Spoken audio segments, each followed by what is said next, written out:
If you've been listening into us for a while, you know we are not into any gimmicks when it comes to home organization. But we do have a little list of things that we think are fantastic when it comes to organizing your home. In this podcast, we're going to talk about the 10 things we can't live without when it comes to storage solutions.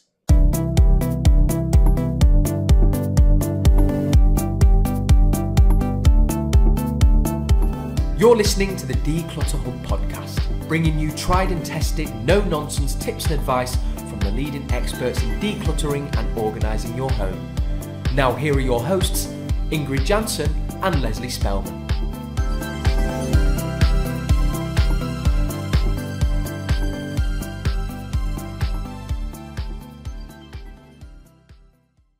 Hello and welcome, listeners. I'm Ingrid. And I'm Leslie. If you've been here for a while, we appreciate you. Thanks so much for listening week in, week out. We know some of you even started episode number 1 and worked your way through all of them. And some of you might think, I've never heard about the Declutter podcast. I'm brand new. This is my first podcast. We welcome you. And don't forget to hit that subscribe button so you don't miss our weekly podcast. Leslie, I just said to you, episode 192. We're reaching 200.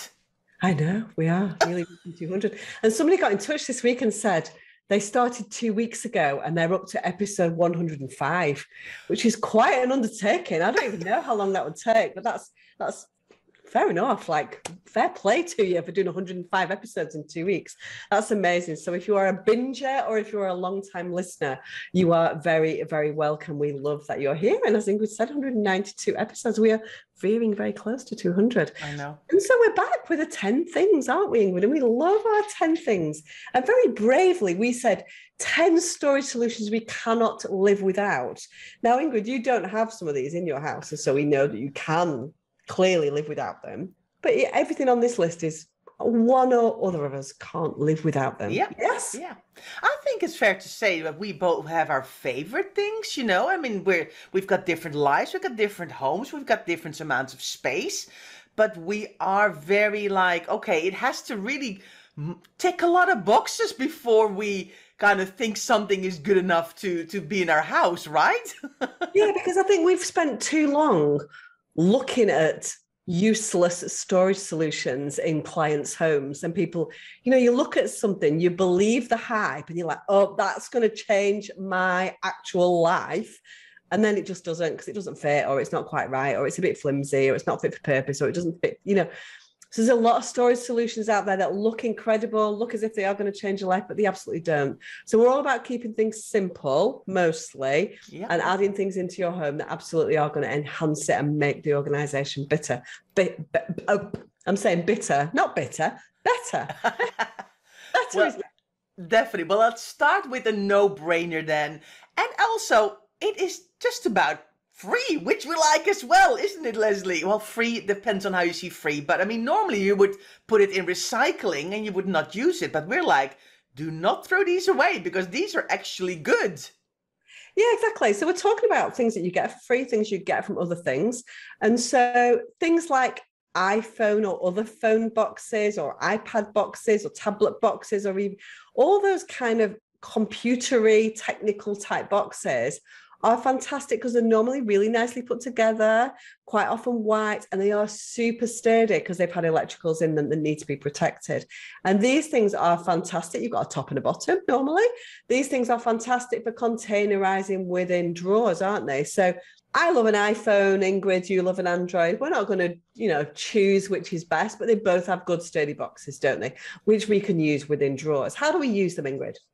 Well, I think they're perfect because, first of all, they're rectangular, which I like, because or square, but mostly rectangle, which works really well in drawers. And they're just perfect to subcategorize small bits, especially in a home office or with a desk or something. There's always some small bits that you kind of want to not fly around in your drawers that you can perfectly put in a small little box. They're like paper clips, drawing pins, kind of elastic bands, all those kind of things. They're perfect to go in these little iPhone boxes. Or if you want something bigger, like an iPad box or something, not a tablet type box, pens, bits of paper, Post-it notes. We need these to be containerized so that the stationery drawer doesn't get out of control. Yeah. Same principle goes in a kitchen. And sometimes we might not use an iPhone box there because in a kitchen, typically plastic works better. You can use Tupperware containers, takeaway containers in your kitchen drawers as well to containerize things within that. So it doesn't always have to be something that you buy. Utilize what you've got. That does not mean to say keep every box that you've ever owned. This is the danger. We're like, oh, that box is useful. That box is useful. They're not always useful.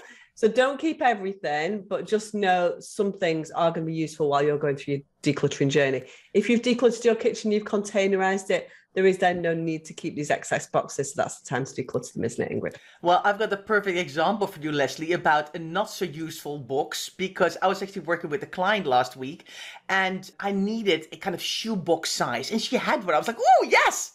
And then I realized the lid, it was one of those trainer boxes where the lid is stuck to the box. I was like, oh, yeah, that's no use. Yeah, That's no use.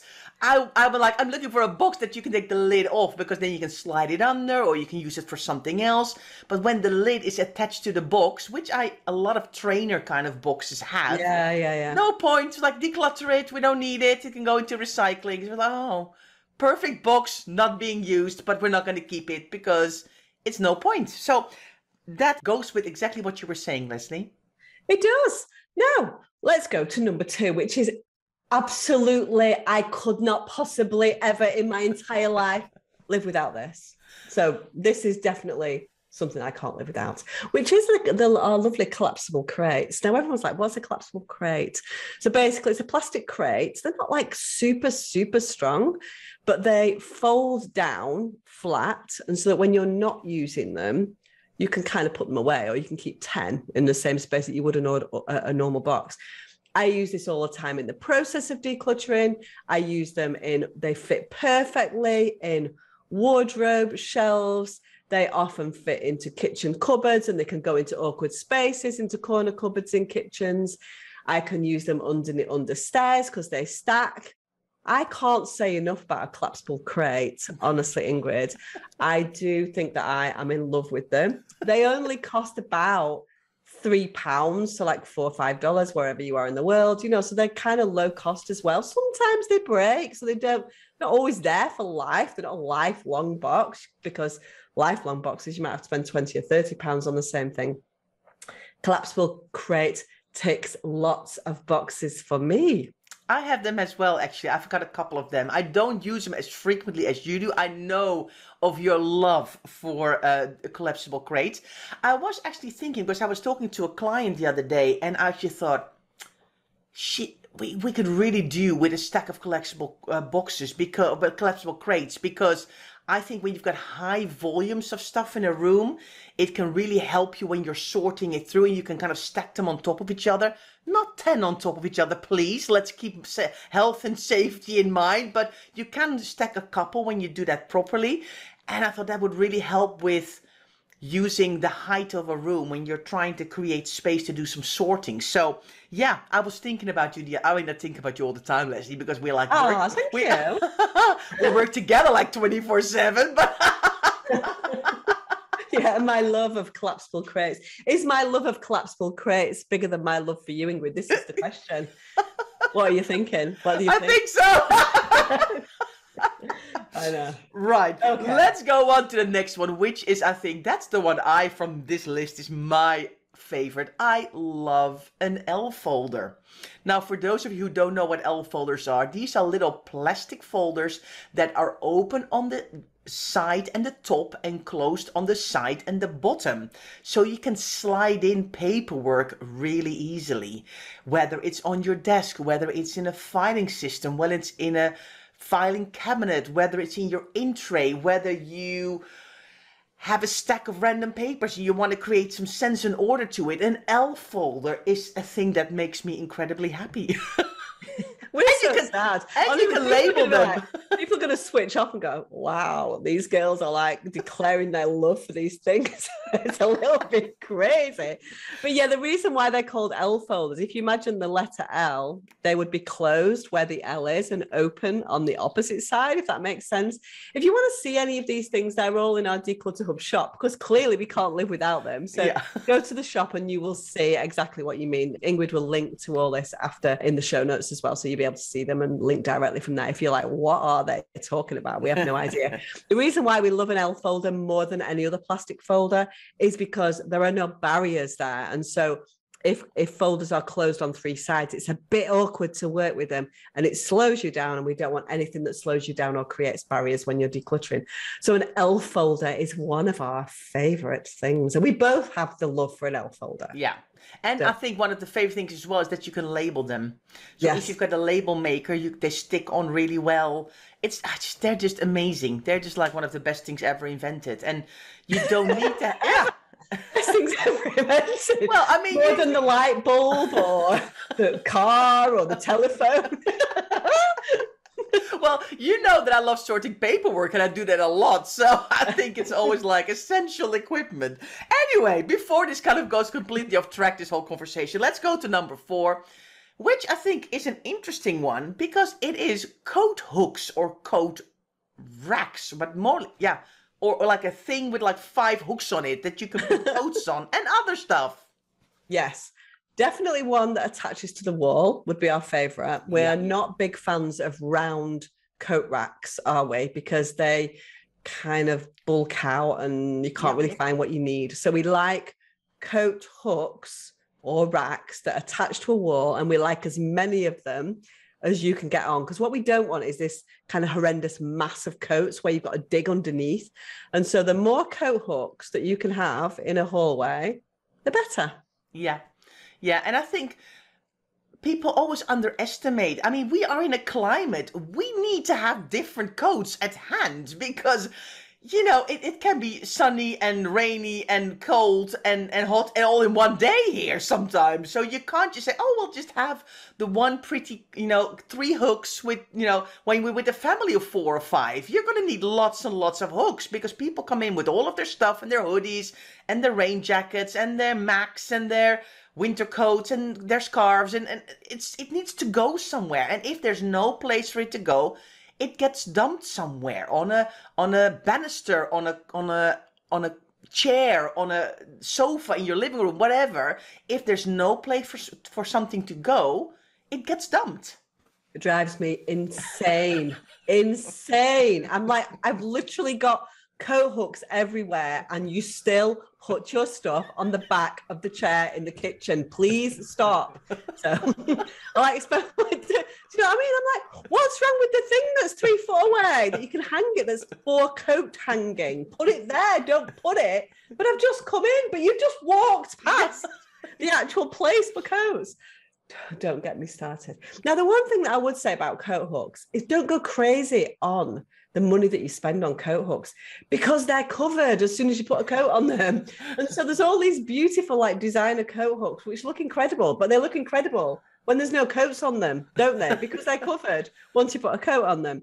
And so honestly, you can buy simple coat hooks. They need to be strong.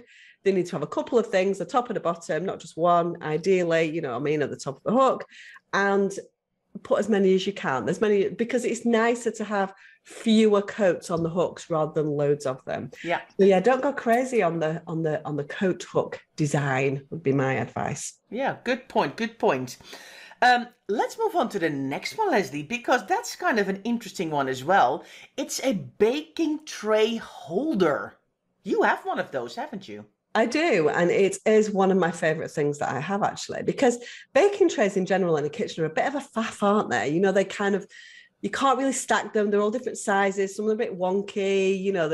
They don't fit inside each other. Like pans quite often fit inside each other quite nicely. Baking trays typically do not, because we're amassed over several years. And what the baking tray holder is something that will put your baking trays upright and hold them vertically rather than horizontally. And so they kind of not containerize, but they keep things together in a way that you can then slide them out.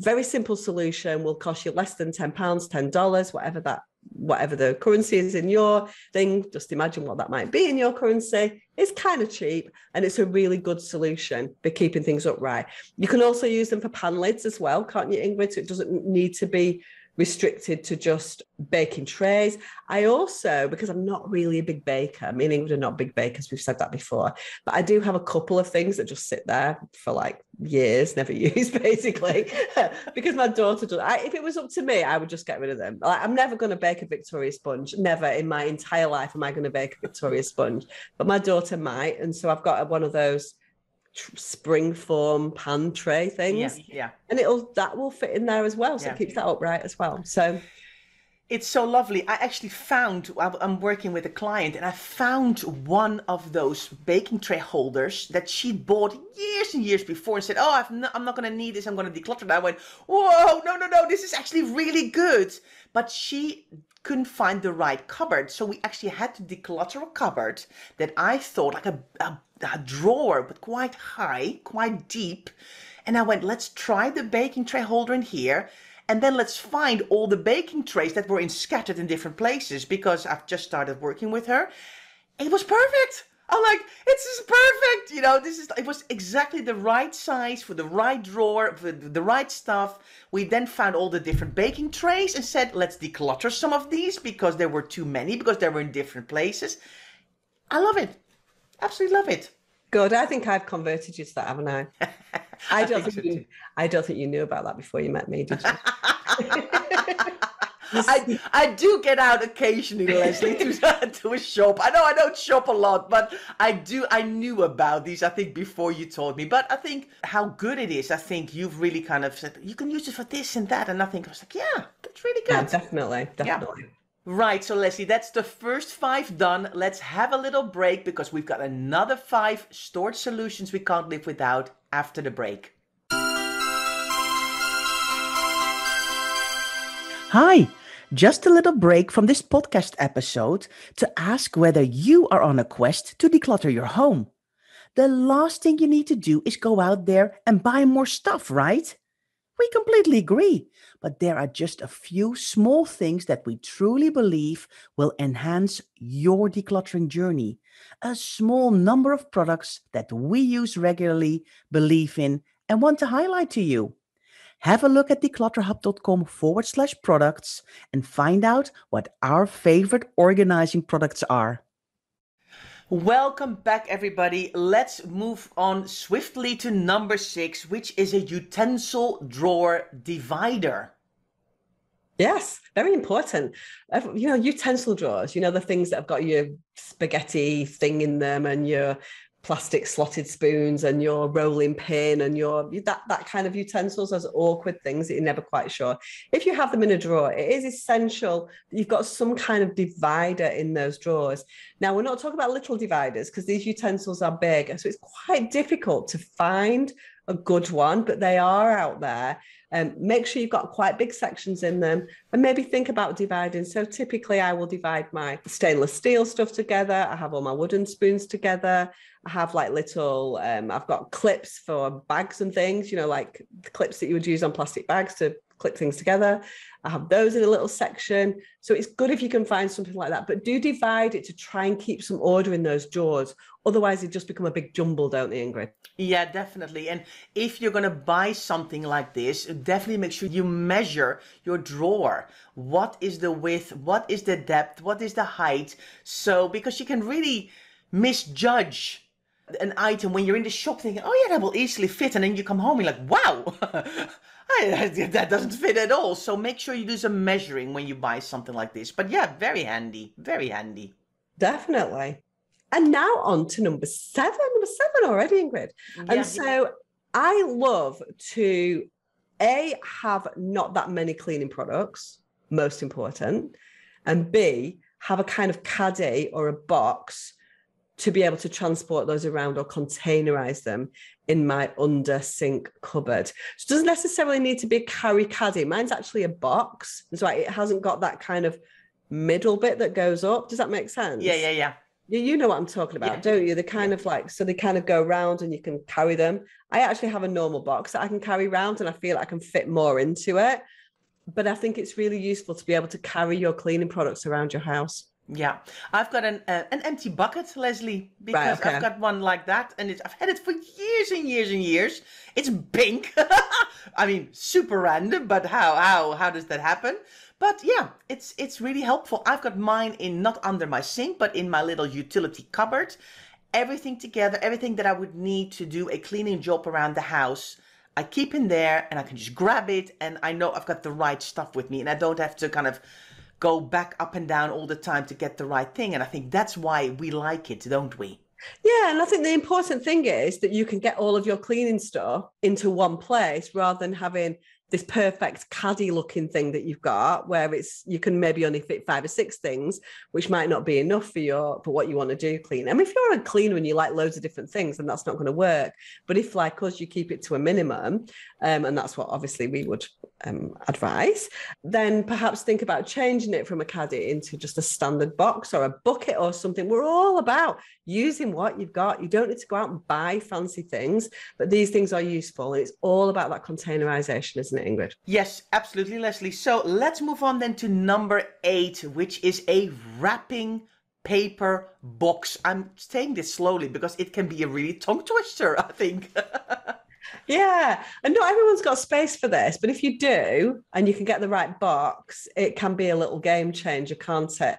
So you can buy these things readily from Amazon or other storage solution places. So they're kind of low boxes, but long enough for a big piece of wrapping paper, because of course some wrapping paper is huge, isn't it? Like really long, and some is shorter. But so think about the size of the box. I've got mine downstairs in my basement, really useful, but I've got all of my rolls of wrapping paper, birthday, Christmas, and I also put gift bags in the top of that as well, on top of the wrapping paper. And it's really nice to be able to have it all together, so you can just pull the box out when you want to do some wrapping. You can keep everything together, and then you can just put it away again. Because it is a problem. We find so much random wrapping paper around people's houses, and it's just an awkward thing to store. So if you can get a box, and you can fit a box, they will slot under the bed, they'll slot under sofas quite often, things like that. Go on the top of wardrobes, down in basements. Really useful. Mine's got a lid on it. What do you use for your wrapping paper, Ingrid? Well, I've got a little long plastic bag that I use, but this wrapping paper box has been in my view because I see them. They're not cheap. They're quite expensive to buy, but I'm very careful. So I don't fling my wrapping paper in my cupboards, and I don't put stuff onto it. And I think that's one of the reasons why I really like a wrapping paper box, because wrapping paper is very easily crumbled and damaged, isn't it? And when you've got it in a box, you've got lot less chance of it crumbling or getting damaged, because then you need to throw it away because it then doesn't look nice. So yeah. I'm quite careful with how I store it, but if I wouldn't be, that would be the first thing on my radar to advise people to buy, because otherwise, if it gets damaged, you can't use it anymore, which is then a waste. So then it's worth the investment, especially people who love to wrap and gift and all of those kinds of things. And I think it's really important because wrapping paper, again, is something that people can get completely out of hand in terms of the amounts and the volumes that you've got. Yeah. So I think by keeping everything together in one box, you've got a real handle on what you've got, and you don't overbuy, which is the danger when it's not all together. We find wrapping paper stuff at the back of wardrobes, behind sofas, just randomly in offices, in bedrooms, in kids' bedrooms, because people take the wrapping to secret places to wrap, don't they? And that's why it ends up a little bit out of control. So trying to keep all these things together is super, super useful. So we love a wrapping paper box. So Ingrid, Queen of Clean, tell us your number 9. Yes, it is a wall-mounted organizer. They kind of remind me of coat racks, but they're not for coats. They're more for like brooms, and they're like broom holders. But you can do them like perfectly in your garage when you've got a lot of rakes and things like that. But you also have them that you can put them in your utility room or in your understairs cupboard.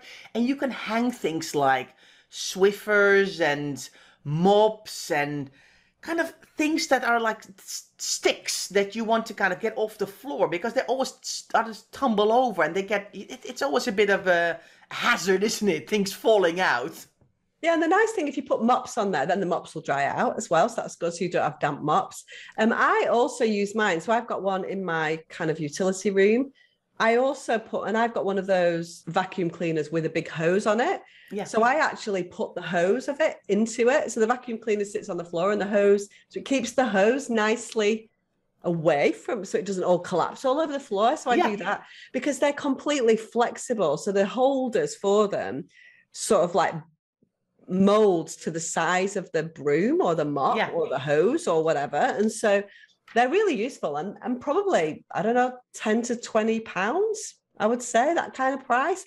So not crazy, but we'll get things off the floor and we'll really tidy things up for you. Yeah. So I love mine. And when I'm working with clients, quite often they don't have them. Some people are lucky, they've got like cupboards in their kitchens for these kind of things. But even if you've got a cupboard in your kitchen, you can still mount them on the inside of your cupboard as well. They go on the back of doors, you know, so they're quite useful. So do look out for those because they are a fantastic storage solution.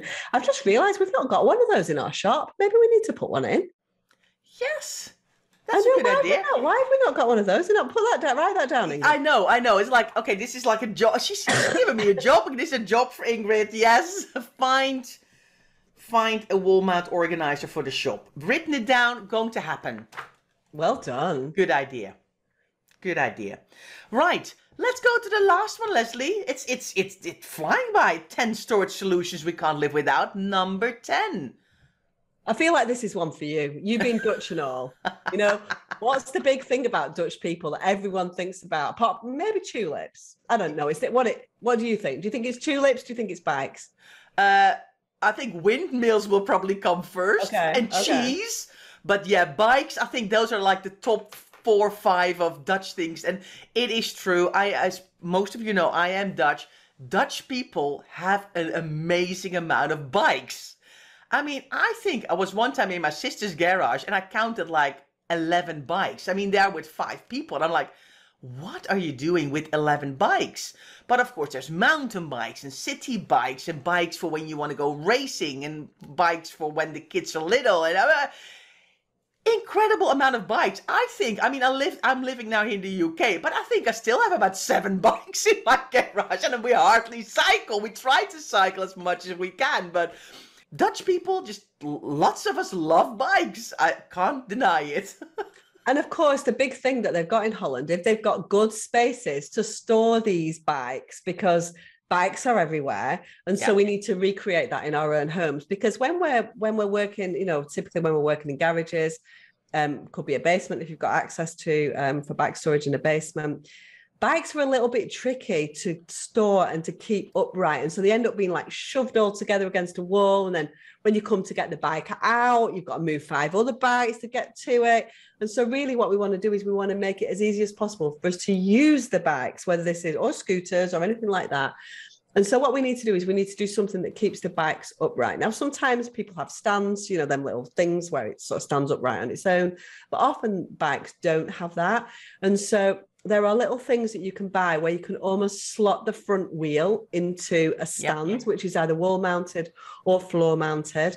And what that does is it keeps your bike upright and it puts them nicely, orderly, stacked side by side, doesn't it? And so we love a bike organizer. And honestly, if you've got loads of bikes or scooters or anything like that, it can be life-changing. Maybe life-changing is a bit strong. Is it strong? Yeah, it's too strong. But it is true. I mean, when there's a lot of bikes, or even if it's one bike and it doesn't have a stand, it just tips over. You need to rest it. You need to rest it against something all the time. And it's so much easier to be able to hang it on a wall or slot it in a bike stand, because it just prevents all that awkwardness of things falling over. And bikes are, you know, some of them are quite heavy and you can hurt yourself, you know, with your toes or your hands. So, or get hit by a saddle in your knee or something. It does hurt. Exactly. So Ingrid, 10 storage solutions we cannot possibly in the world live without. Done.